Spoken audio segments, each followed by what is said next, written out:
Merci d'être là et d'avoir accepté cette interview. Merci à toi Maëlys de t'être déplacée de ta chaîne YouTube jusqu'ici, c'est cool. On va rentrer dans le vif du sujet. Du coup, quel métier fais-tu?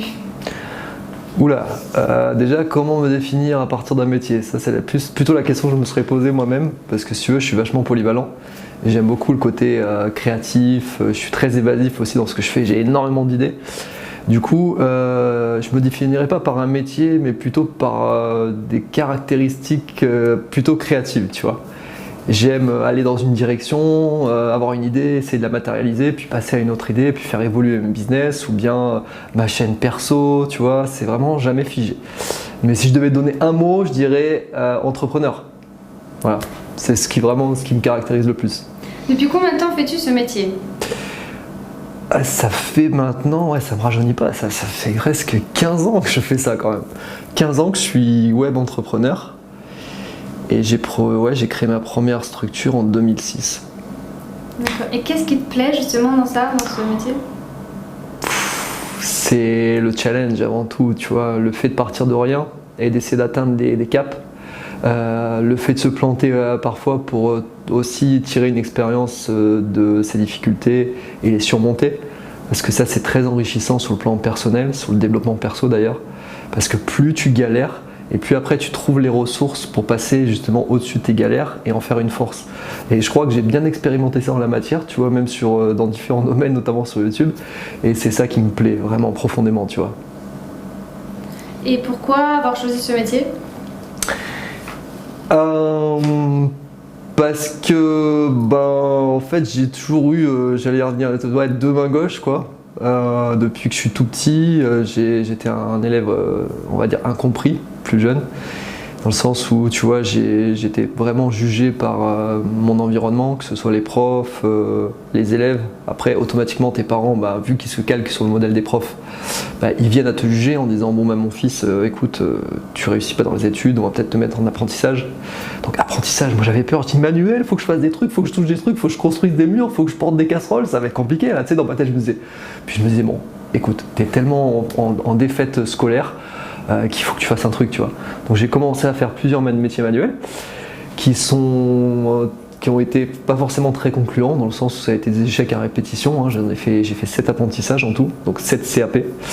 Et après au fil du temps, j'ai trouvé un truc qui me convenait. Pour une fois, je m'étais pas fait virer par un patron et j'ai fait de l'imprimerie.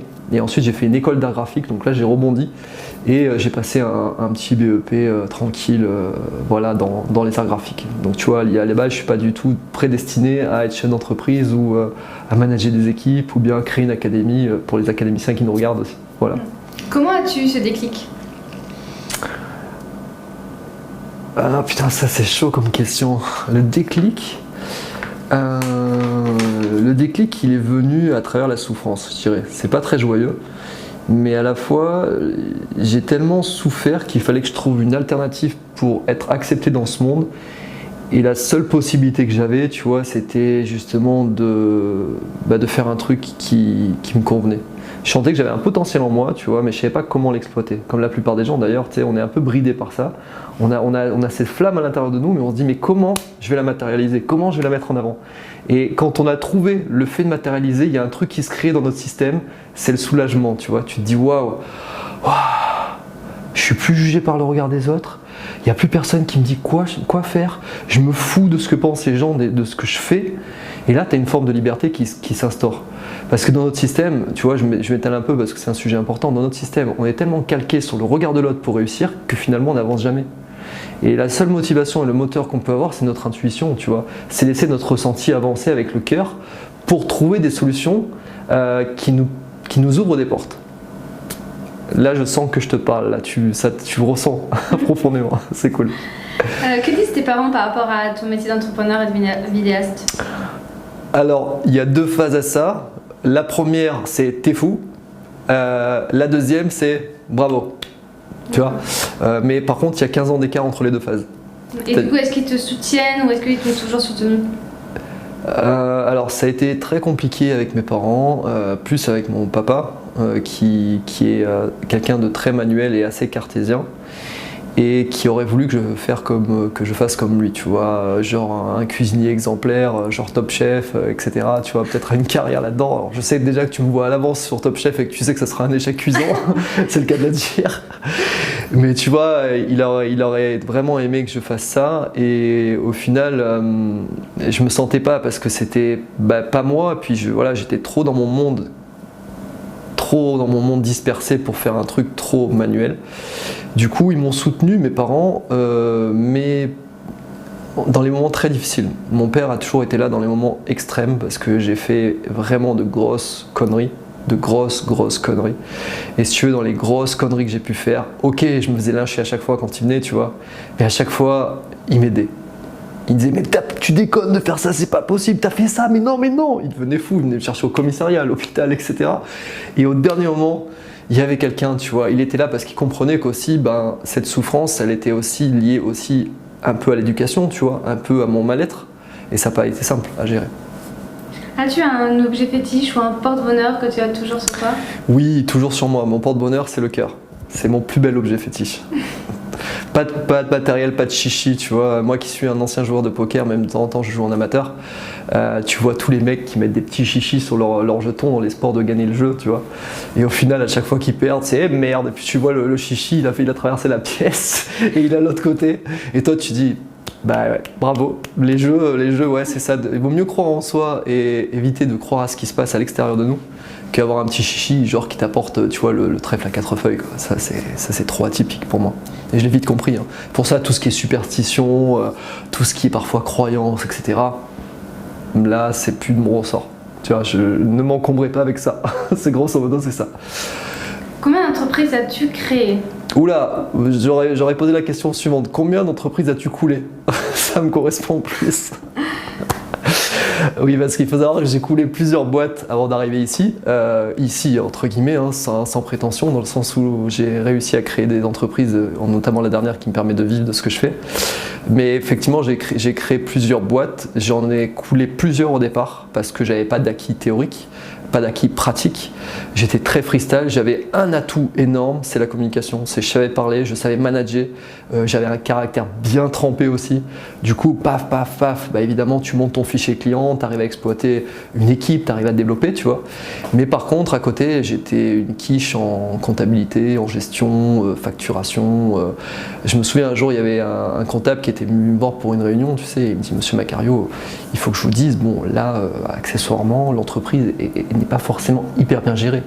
Et là, je lui disais, mais attendez, si vous n'êtes pas content, l'entreprise, c'est moi qui la gère, vous pouvez retourner à votre cabinet, monsieur. Tu sais, je leur parlais comme ça. Mais il ne faut pas vous... Alors, j'avais un ego, tu vois, trop surdimensionné, et des fois, j'étais vraiment pas humain, tu vois, en tout cas, pas assez humain. Et pour moi, j'avais ce cœur, tu vois, au fond, mais j'avais tellement besoin de réussir et de prouver aux autres que j'étais capable, que limite, les gens...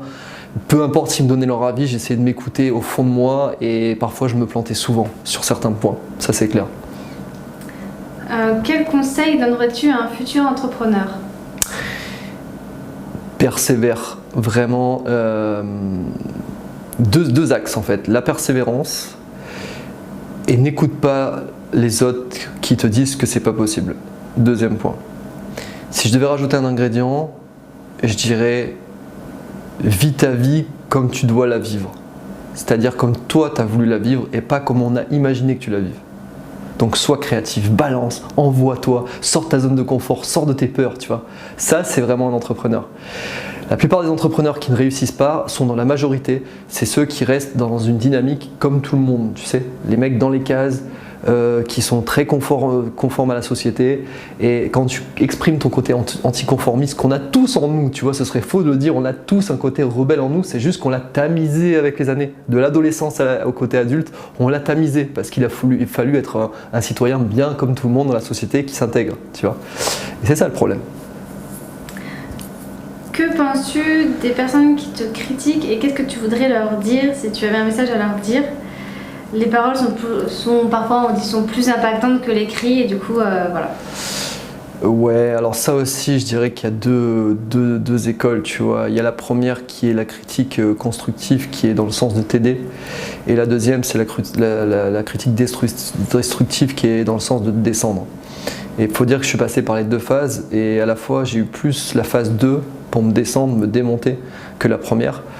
Et je peux comprendre, parce que si tu veux, quand tu as des mecs mal intentionnés qui véhiculent une information de toi qui est mauvaise, forcément, qu'est-ce qui se passe? Les gens ils suivent, tu sais, c'est comme en politique. Quand tu as un gourou qui va donner la bonne parole et que le mec a 500 000 abonnés, tout le monde va suivre le gourou, il va se dire, bah oui, lui il a dit ça, de ce mec-là, de Macario, il exploite la misère des gens, c'est un con, tu vois, ou c'est un mec qui est un opportuniste ou qui profite.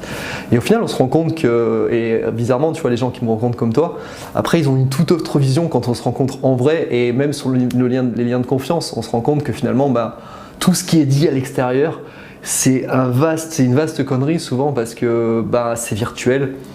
Et je dirais aux haters, les gars, soyez un peu plus courageux.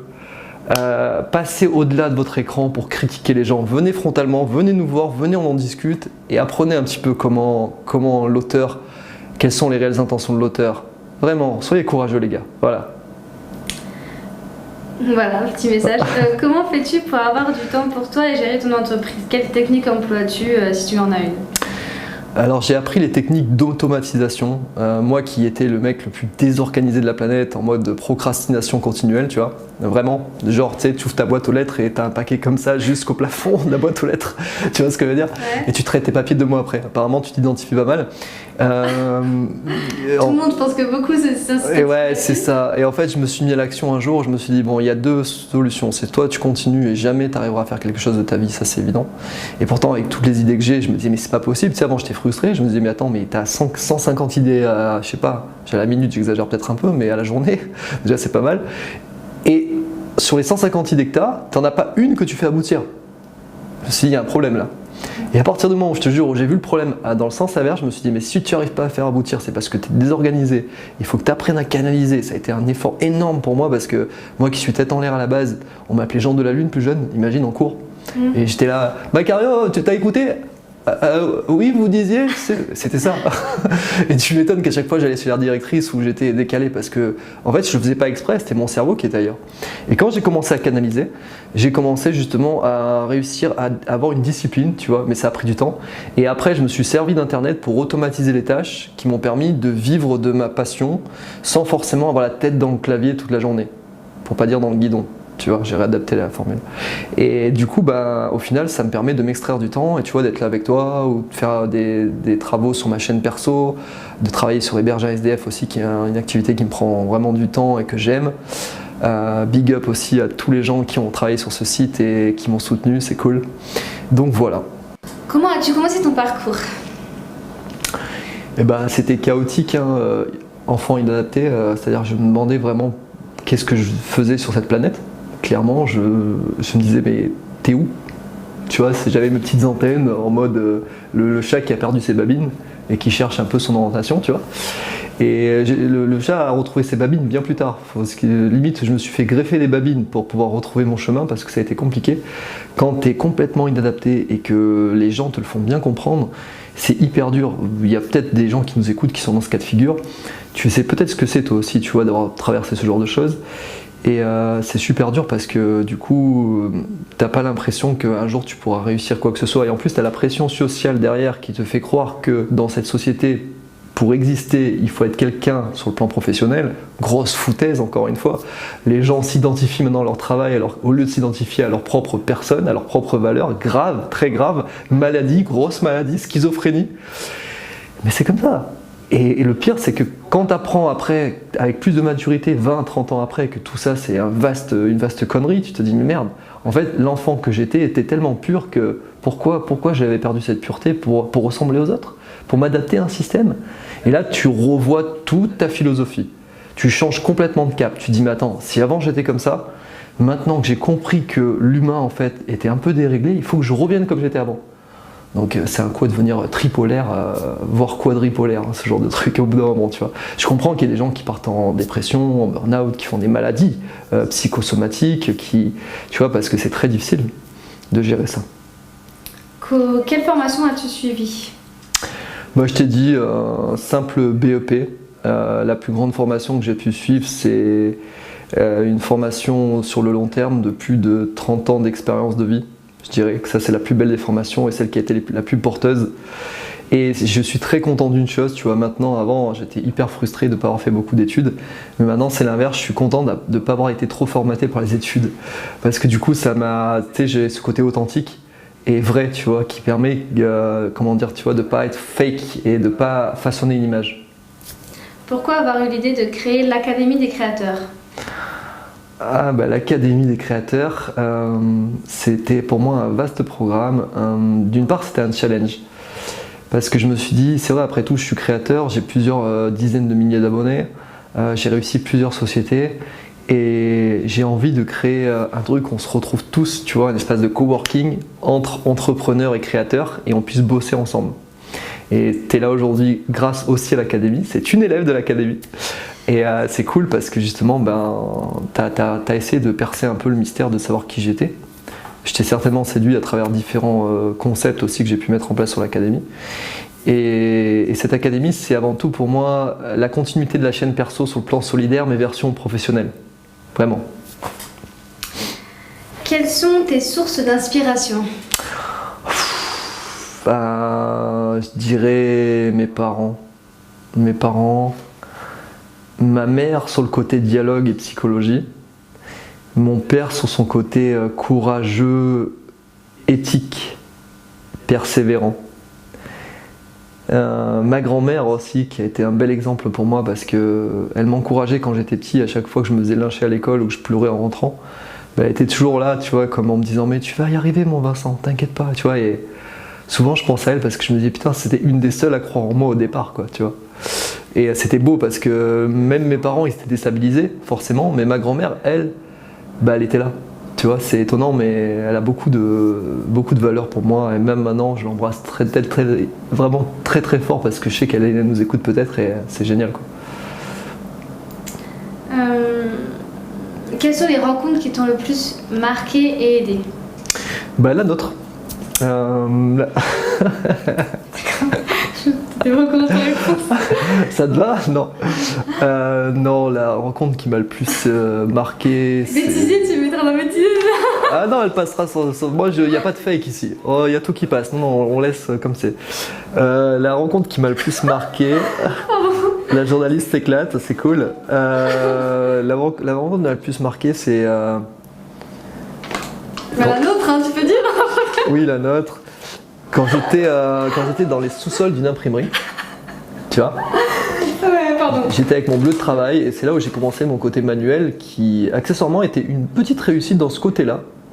J'étais assez content, d'ailleurs c'est pour ça que j'ai eu un BEP après dans les arts graphiques.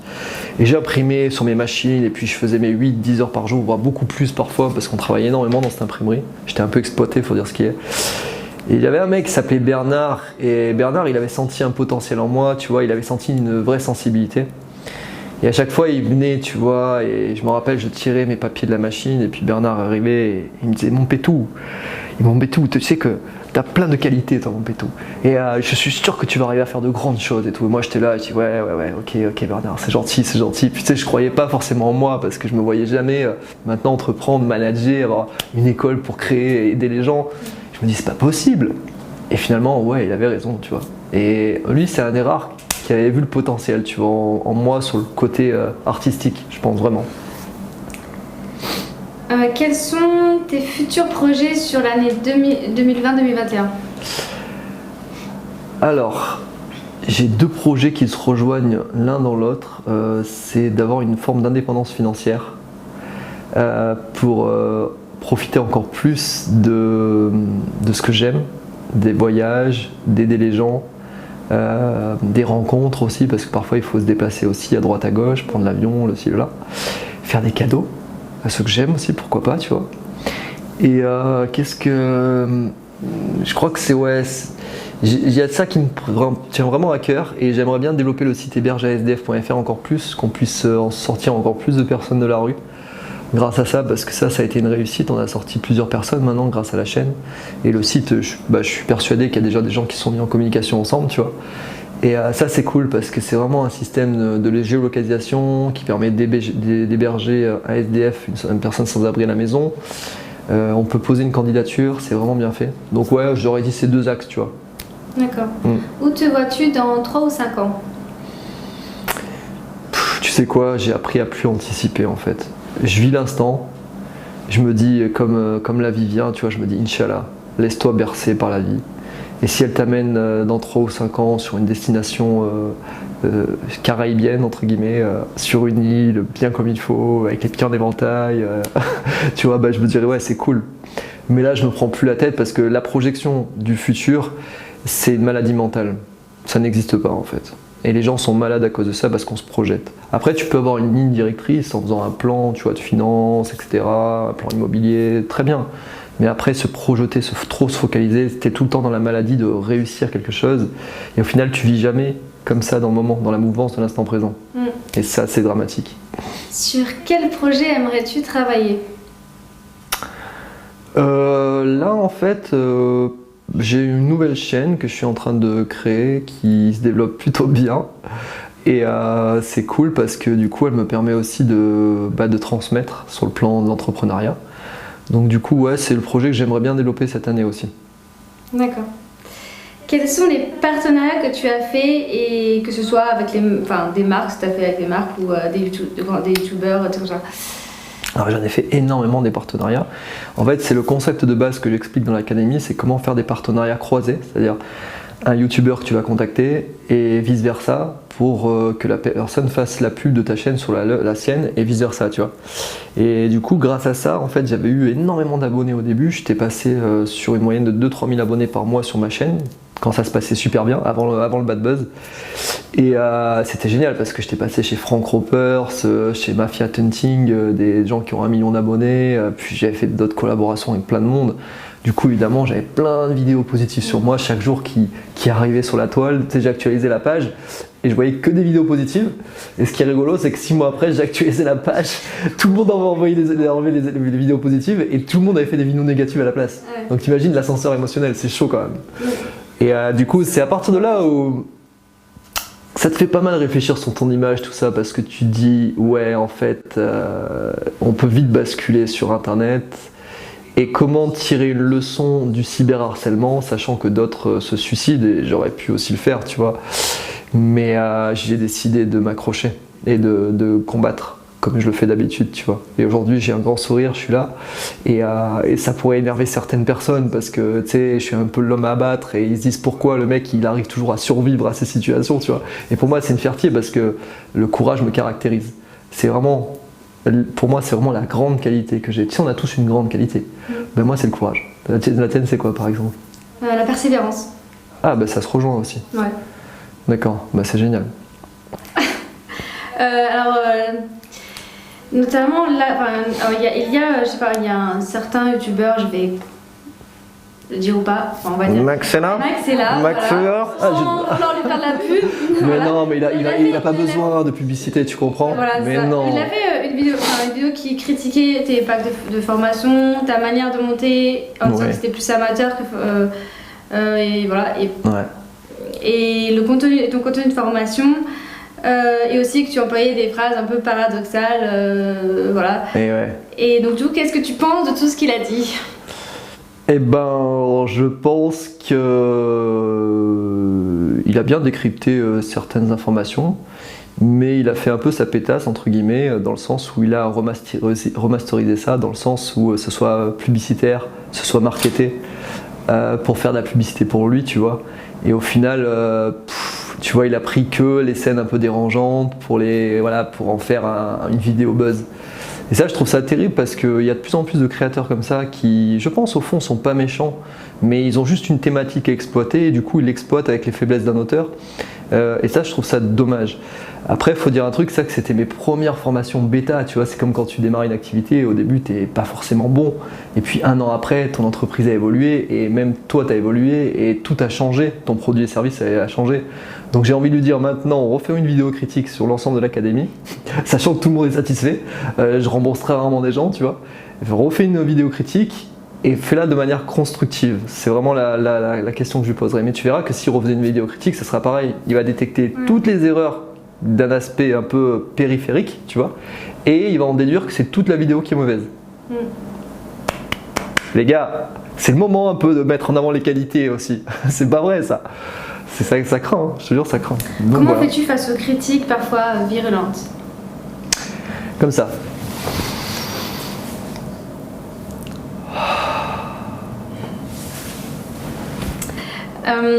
Comment ça se fait que du coup, alors la question, comment ça se fait que tu sois autant critiqué sur les réseaux et que tu sois passé sur TF1? Ah, excellent. Excellente question. Alors, figure-toi que ça c'est énorme parce que quand j'ai été critiqué, je me disais, ok, j'ai fait quelques erreurs, tu vois, et je suis toujours critiqué d'ailleurs, je serai toujours parce que même ma personnalité est atypique, ça emmerde les gens parce que je dis des choses, je dénonce des choses, j'ouvre ma gueule. Et c'est difficile d'entendre des gens qui ouvrent leur gueule parce que ça ramène les gens au fait que parfois ils ne disent rien face aux situations des fois qui les embêtent, tu vois. Et je peux les comprendre, hein, aucun souci là-dessus. Du coup, là, par rapport à ta question, l'idée c'est que au début j'étais extrêmement donc critiqué. Petit à petit, je me suis dit, bon, là, il y a deux solutions, en fait. En fait, j'ai tout simplement persévéré dans la chaîne. Donc, j'ai continué à faire mes vidéos comme si rien n'était, tu vois. Alors, il y a eu une phase où je suis un peu parti en ciboulette quand même, il faut dire ce qui est, parce que c'était tellement énorme la critique que je recevais, notamment les menaces de mort et les gens qui t'en parlent tout le temps. Tu sais, t'es dans une espèce de bulle où tu as tout le temps ça qui revient. Même humainement, tu vois, les gens t'en parlent tout le temps parce qu'ils t'ont vu sur YouTube, etc.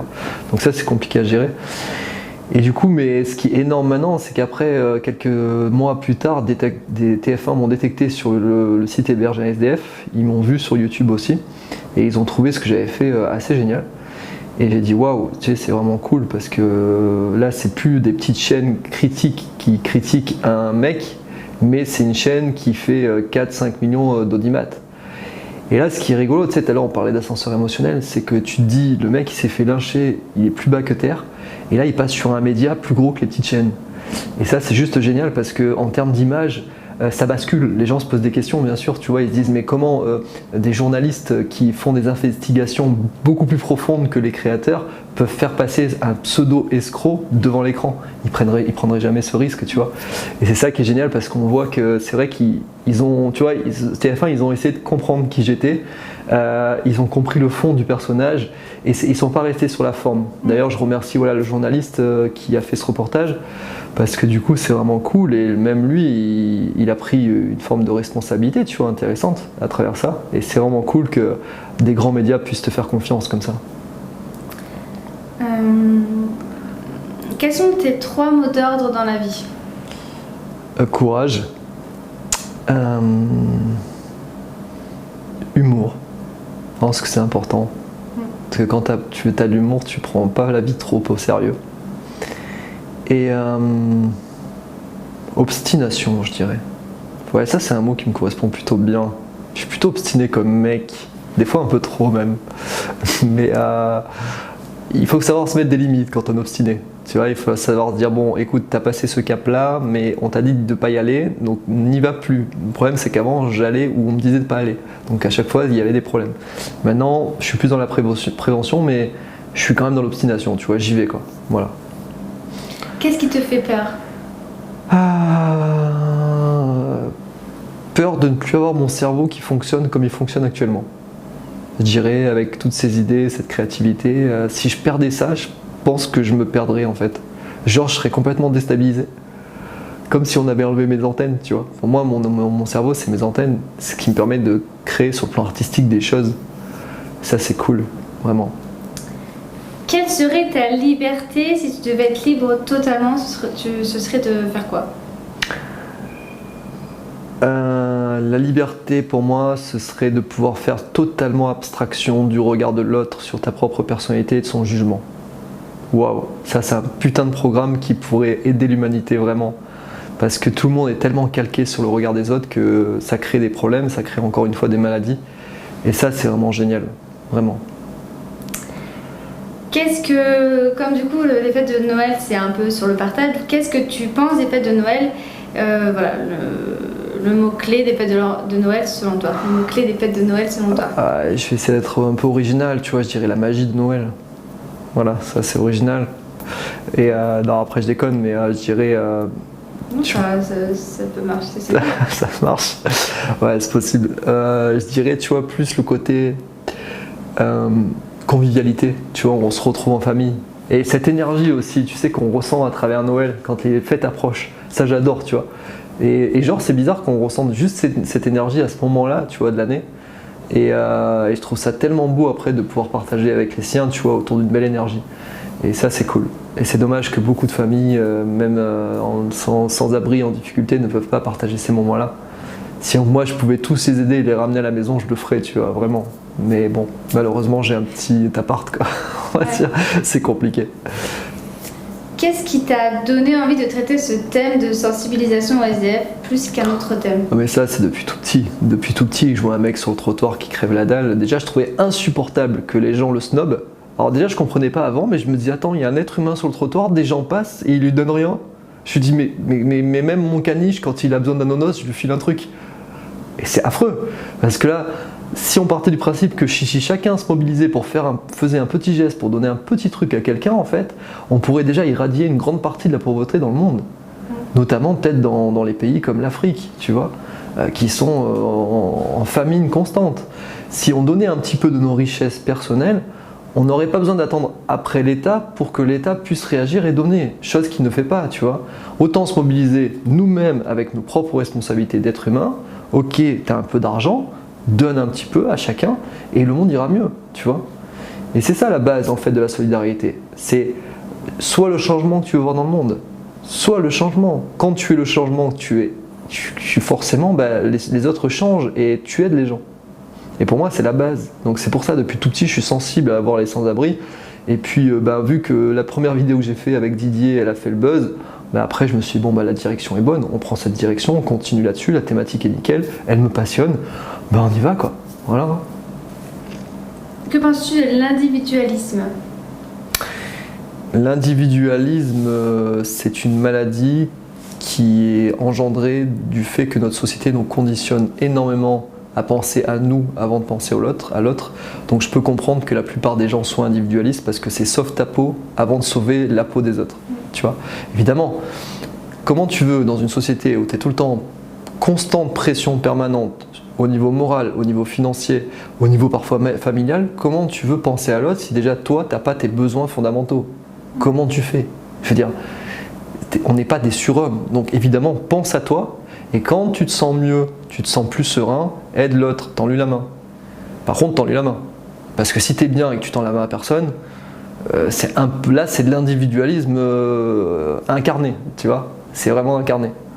Donc ça sert à rien. Mais moi, c'est vrai que je suis sorti de tout ça. Alors moi, j'ai jamais été trop individualiste, même dans les pires des galères.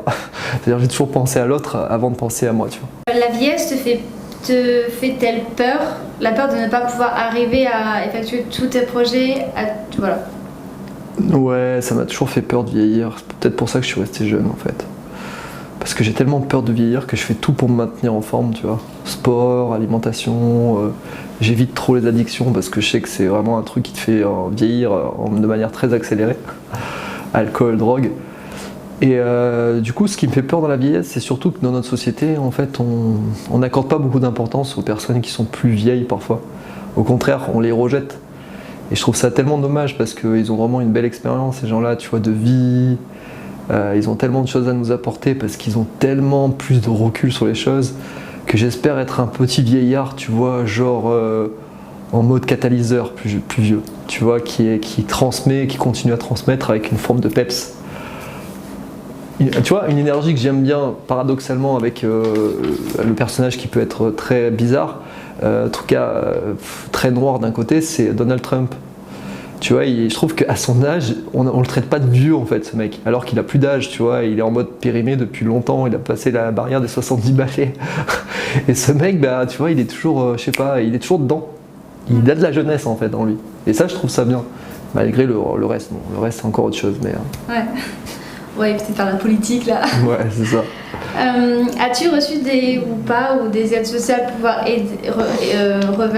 donner de l'argent à SDF, ou alors ça vient de ta poche et pour pouvoir aussi créer le site hébergé à SDF? Alors tout a été des ressources perso. J'avais créé un Tipeee à l'époque qui, quelques personnes avaient donné, tu vois, mais c'était genre une centaine d'euros. Et du coup, évidemment, avec tous les allers-retours que je fais, à chaque fois quand je vais les voir, les dons, les déplacements, je compte même plus, tu vois, la chaîne par rapport à ce que ça me rapporte en termes de cacahuètes et ce que je dois financer de ma poche, franchement, il y a une énorme différence. Ça n'a rien à voir. Donc je ne pourrais pas te dire, mais j'ai pas eu d'aide particulière, c'est toujours mes ressources personnelles. Allez, le petit jeu de la fin, pour connaître le dirigeant. Allons-y. Allez, vas-y. Okay, alors en 30 secondes, du oui. coup, tu mettras le truc en Allez, vas-y, timing, chrono, c'est parti. Tu dis que oui ou que non. Vas-y, bah ça je sais faire en général. Vas-y, je réponds, c'est mon langage, je te limite à ça. Mais vas-y. Ça te dirait un jour de l'an à la montagne? Oui, carrément, avec des petites fondues savoyardes. Aimes-tu la mousse au chocolat? Ouais. As-tu déjà gagné au tiercé? Oh bah non. Bois-tu plus de 2 cafés par jour? Maintenant, je me dirige vers le thé, petit à petit. Ouais. As-tu menti aujourd'hui? Attends, y a Merci. As-tu regardé un épisode d'Hélène et les garçons? Hélène et les garçons, ouais, j'ai regardé le 3e épisode de la première. As-tu déjà fait une couleur de cheveux? Je peux même pas répondre aux questions. Que oui ou que non? Ah bah ouais, mais attends, moi j'ai besoin d'étaler un peu. Ok, d'accord. Couleur de cheveux, oui, vert. Je voulais ressembler à Denver. D'accord. Déjà dormi tout habillé? En slipette, toujours. Ok. Et tu aimes le brocoli? J'aime bien me brocoliser, ouais. As-tu regardé un film au cinéma en portugais? Portugais 3D. C'est encore plus impressionnant. Est-ce que avant de rentrer dans l'eau, tu te mouilles la nuque? Dans ma baignoire, ouais. C'est pas très logique. Dans la mer, je pense. Déjà vu un match de foot dans un stade? Oui, l'OM.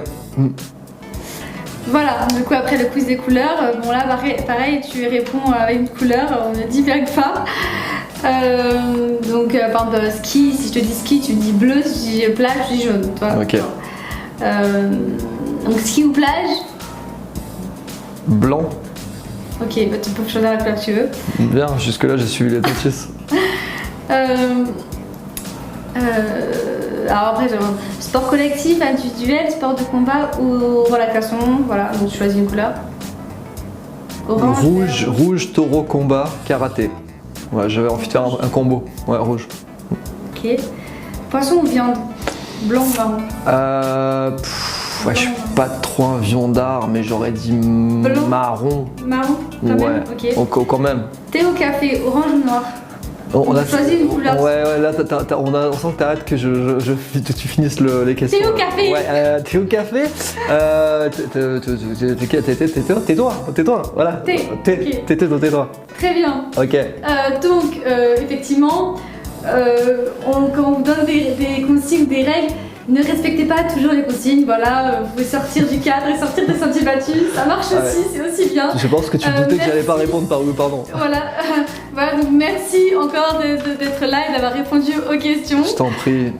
Merci de ta présence et voilà, et en tout cas, on se retrouve prochainement pour de nouvelles interviews, pour de nouvelles vidéos et je vous dis à très vite, mais on peut pas aider tout le monde.